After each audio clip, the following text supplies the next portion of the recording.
Hello friends, स्वागत है आपको फिर से अपने चैनल रीच अप स्टडी पर। चलिए दोस्त, आज हम लोग क्लास 10th के मैथ्स के चैप्टर 3 को लेकर के आए हैं, जिसका नाम है दो चर वाले रैखिक समीकरण युग्म। इस वीडियो में हम लोग आज इंट्रोडक्शन देखेंगे, ठीक है। तो देखिए, इससे पीछे वाला वीडियो में हम लोग बहुपद के बारे में जान चुके हैं, है ना। एक चर वाले रैखिक बहुपद, ठीक है। वहां से हम लोग कॉन्सेप्ट क्लियर कर चुके हैं कि रैखिक क्या होता है ना, और चर क्या होता है। यहां पर दिया हुआ है कि दो चर वाले रैखिक समीकरण युग्म दिया हुआ है। जैसे अगर हम लिखें कि बताइए, अगर लिखते हैं बुआ कि 3x और +2 लिखते हैं, तो ये क्या कहलाएगा? इसमें कितने चर है? सिर्फ एक चर है। क्या रैखिक कहेंगे इसको? बिल्कुल कहेंगे, क्योंकि चर के मैक्सिमम घात क्या है? कुछ नहीं तो 1 होगा, है ना। जब 1 होगा तो क्या हो गया? यह रैखिक हो गया। और बराबर के बाद भी कुछ नहीं दिया हुआ है, तो यह क्या हो गया? यह बहुपद हो गया। हम लोग पीछे इसको देख चुके हैं कि यह हो गया एक चर वाले रैखिक बहुपद, ठीक है। लेकिन हमें यहां पर दिया हुआ है कि दो चर वाला, यहां जो x है ना, उसके साथ साथ कुछ और होना चाहिए इसमें, है ना। तो दो गो चर हो जाएगा। जैसे अगर हम लिखते हैं कि मान लीजिए कि अगर हम लिखे कि 2x +3y, ठीक है, लिख दिए। तो इसमें देखिए, इसमें चर कितने हो गए? तो इसमें चर हो गए दो गो।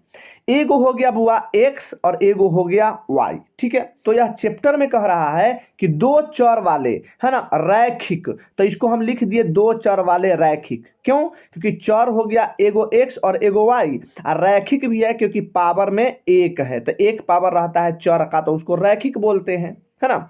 तो लिख दिए कि दो चर वाले रैखिक। लेकिन यहां कहा गया कि समीकरण, अगर बुआ बराबर दे दे, हम बराबर दे करके अगर कोई नंबर लिख देते हैं, है ना, तो उसको क्या कहेंगे? उसको हम समीकरण कहेंगे। तो यही चैप्टर ही है कि दो चर वाले रैखिक समीकरण। यहां क्या लिख दिए है? यहां लिख दिए है दो चर वाले रैखिक समीकरण। लेकिन यहां पर दिया हुआ है युग्म। युग्म युग्म मतलब होता है जोड़ा। तो यह तो ये जो हम लोग लिखे हैं, इसको लिखे हैं दो चर वाले रैखिक समीकरण, यह युग्म नहीं है। अगर इसी प्रकार का एगो औरो लिख देंगे तो उसको हम युग्म कहते हैं, ठीक है। तो चलिए एक और हम लोग लिखने का प्रयास करते हैं।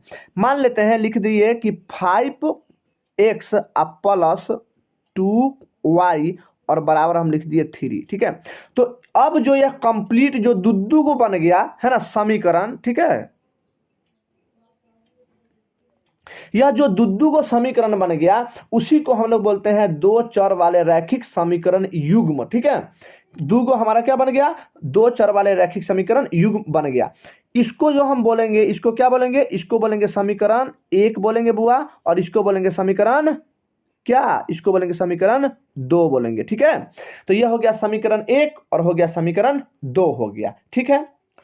अब देखिए, यह जो जब भी दो चर वाले रैखिक समीकरण युग्म जब भी दिया रहेगा, तो हमेशा याद रखिएगा यह किस फॉर्म में दिया रहेगा? यह दिया रहेगा कि a1 x +b1 y +c1 बराबर क्या रहेगा? 0 रहेगा, ठीक है। और नीचे क्या रहेगा? a2 x +b2 y +c2 और बराबर क्या रहेगा? 0 रहेगा, ठीक है। तो जब भी हमारा दो चर वाले रैखिक समीकरण युग्म किसके फॉर्म में होगा? इसके फॉर्म में होता है, ठीक है। और यह जो पहला वाला होता है बुआ, उसको हम लोग मान लेते हैं समीकरण एक मान लेते हैं, और इसको मान लेते हैं समीकरण क्या मान लेते हैं? समीकरण दो मान लेते हैं, ठीक है। और जिस तरीके से हम लोग बहुपद में x का मान निकालते थे, है ना, उसी प्रकार इसमें भी हमें x और y का मान निकालना है। क्यों? क्योंकि चर क्या है? चर एगो तो x हो गया और एगो y हो गया, ठीक है। तो यहां से हमें चर में x और y का मान निकालना है, ठीक है। अगर देखिए कि दो चर वाले रैखिक समीकरण किसके फॉर्म में होगा? हमेशा इसी के फॉर्म में होगा। तो अगर ऐसा क्वेश्चन दे दे और कहें कि बताइए इसमें a1 का वैल्यू कितना होगा, तो पहला समीकरण से a1 का मान कितना हो जाएगा? 2 हो जाएगा। अगर हम कहें कि a1 का मान निकालिए, तो a1 का मान कितना हो जाएगा? a1 का मान हो जाएगा आपका 2 यहां से, ठीक है। और समीकरण एक ही में चलना है। फिर b1 का मान कितना हो जाएगा? b1 का मान हो जाएगा 3, ठीक है। b1 का मान कितना हो जाएगा बुआ? b1 का मान हो जाएगा आपका 3 और C1 का मान कितना हो जाएगा, तो C1 का मान हो जाएगा -2। क्यों, क्योंकि यहाँ जो प्लस में 2 है वह इधर आएगा तो माइनस में हो जाएगा, और बराबर 0 इस फॉर्म में हम अगर देखेंगे तो, ठीक है। और यहाँ से A2 का मान देखें, A2, तो A2 क्या है, 5 है ना, समीकरण 2 में इसके ऊपर क्या है, 5 है, तो A2 का वैल्यू हो जाएगा बुआ 5, ठीक है। अच्छा, B2 का मान क्या हो जाएगा, जो B2 है वो B2 का मान हो जाएगा आपका 2, और जो C2 है वह C2 का मान हो जाएगा कितना, -3 हो जाएगा, क्योंकि इधर आएगा तो प्लस है तो इधर आ जाएगा तो माइनस में, है ना।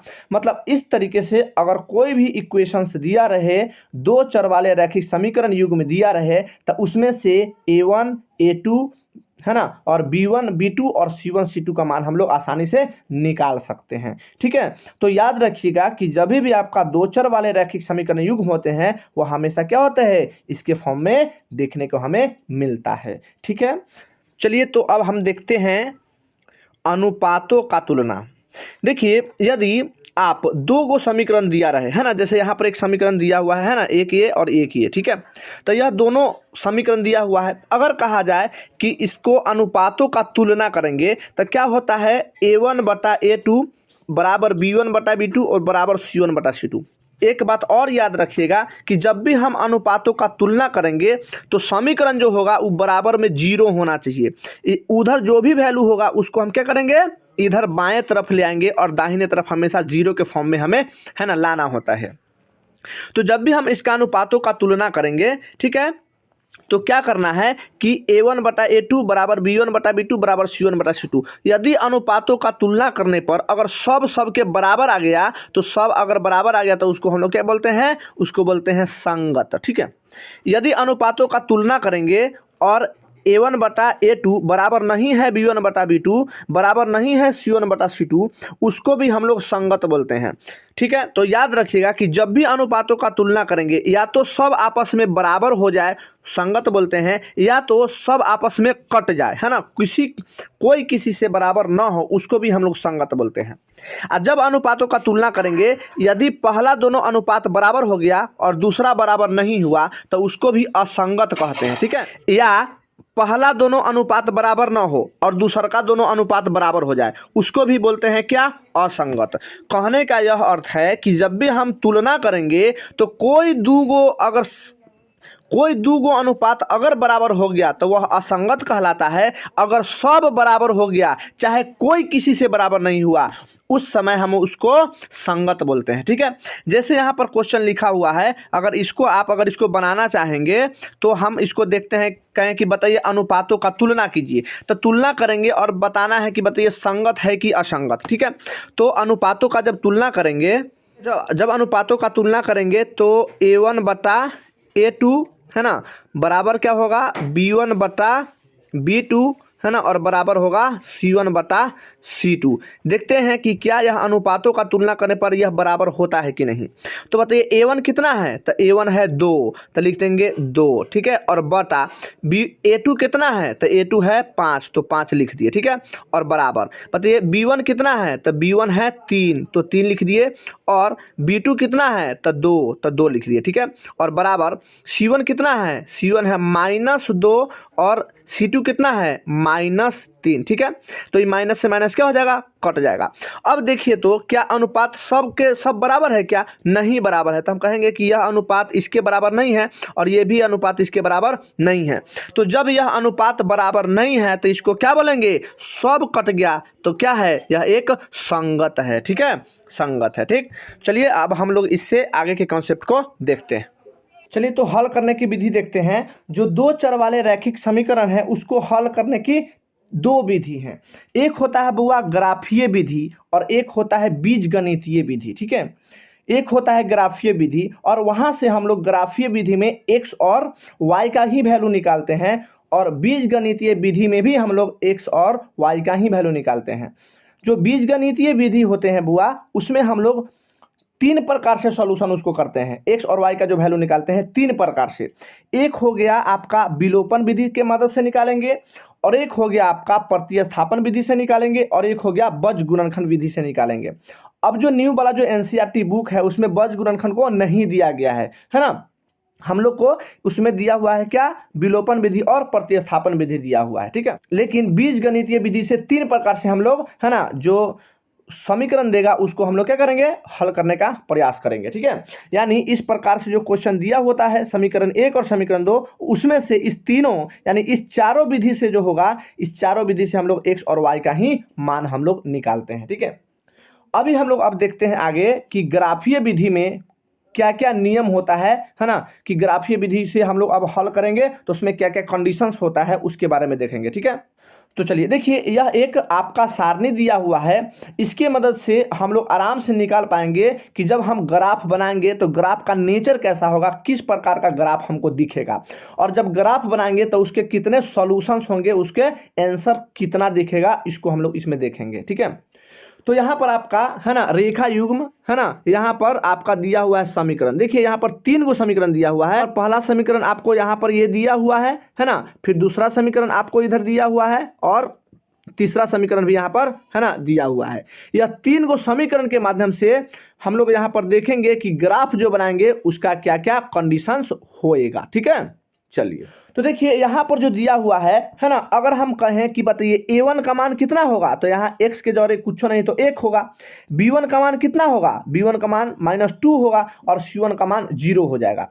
यहाँ से कहेंगे कि a2 का मान कितना होगा, तो 3 होगा, b2 का मान 4 होगा, और c2 का मान, है ना, -20 होगा, ठीक है।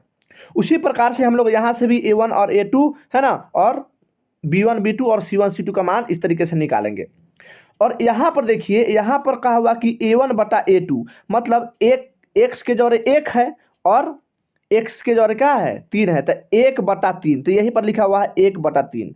और यहाँ है b1 बटा b2 यानी -2/4, तो -2/4, और c1/c2 लिखा हुआ है यानी 0/-20। तो यह जो हम लोग इसको बोलते हैं अनुपात, ठीक है, अनुपातों का तुलना। ये क्या है, अनुपात लिख दिए कि जो भी समीकरण दिया रहेगा तो पहला x वाला के बटा दूसरा x वाला, फिर पहला y वाला के बटा दूसरा y वाला, ठीक है। और फिर क्या है, यहाँ पर जो कांस्टेंट टर्म होगा उसको, है ना, और उसको हम लोग बटा में लिख देंगे। फिर यहाँ देखिए बुआ, यही बात यहाँ पर लिखा हुआ है ना।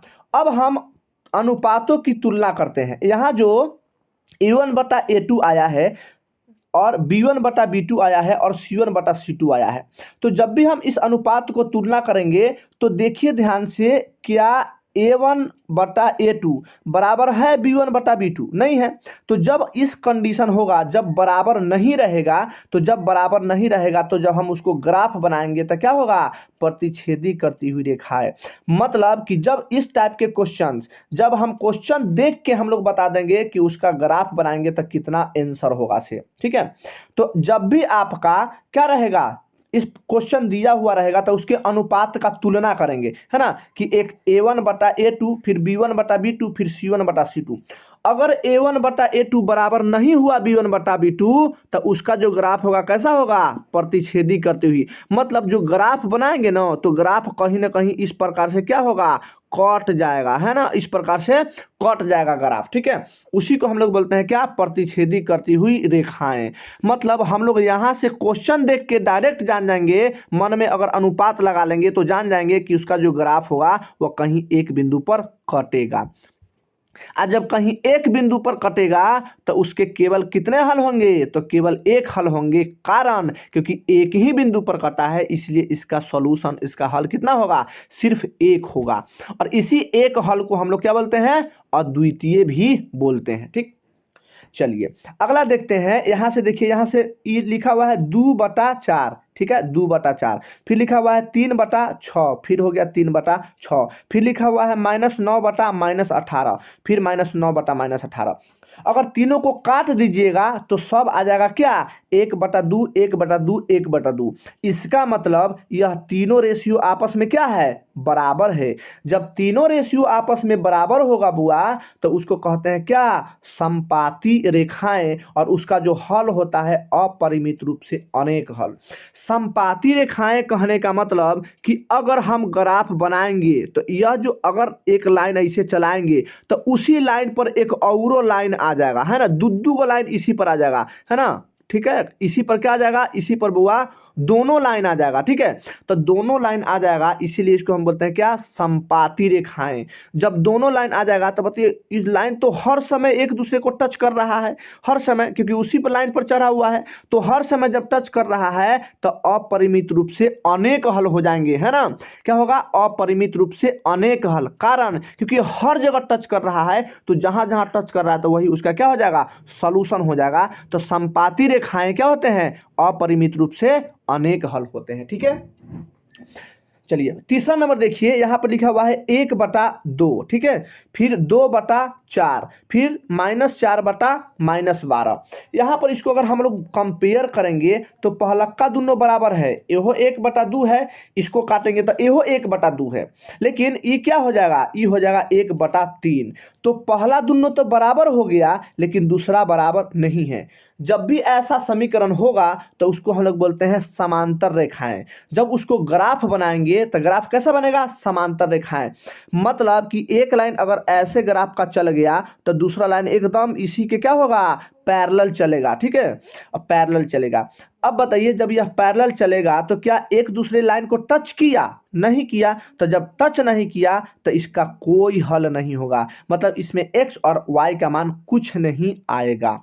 ठीक है, ये हुआ हमारा क्या, ये हुआ है ना ग्राफ, है ना। इस तरीके से अगर क्वेश्चन दिया रहे तो इसको हम लोग ग्राफीय निरूपण करेंगे और उसके सहायता से हम लोग जान पाते हैं कि उसका बीजगणितीय निरूपण, मतलब उसमें कितने x और y का मान निकल के आता है। ठीक है, तो चलिए इससे आगे वाला वीडियो में हम लोग इससे रिलेटेड उदाहरण को देखेंगे, ग्राफीय मेथड से x और y के वैल्यू हम लोग निकालेंगे। ठीक है, फिर उससे आगे हम लोग विलोपन विधि, प्रतिस्थापन विधि और वज्र गुणनखंड विधि से हम लोग सॉल्यूशन करेंगे। ठीक है, तो मिलते हैं नेक्स्ट वीडियो में। अगर वीडियो अच्छा लगा होगा तो लाइक करिएगा, सब्सक्राइब करिएगा और शेयर करिएगा। मिलते हैं नेक्स्ट वीडियो में, तब तक के लिए बाय बाय, टेक केयर।